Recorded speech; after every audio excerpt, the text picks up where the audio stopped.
τον πρωθυπουργό σας να σας κουρέψουμε το χρέος με την προϋπόθεση να τρώτε σκατά. Ψέματα. Λέτε ψέματα! Ψέματα! Έλληνες, θα πρέπει άμεσα να επιστρέψετε τα iPhone, Ψέματα. τα iPad, Ψέματα. τις γερμανικές εντυχιζόμενες κουζίνες Λέτε ψέματα! και τα γερμανικά αυτοκίνητα.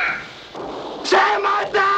Αύριο, την 6η πρωινή, θα μας παραδώσετε όλα τα Cayenne. Ελάτε να τα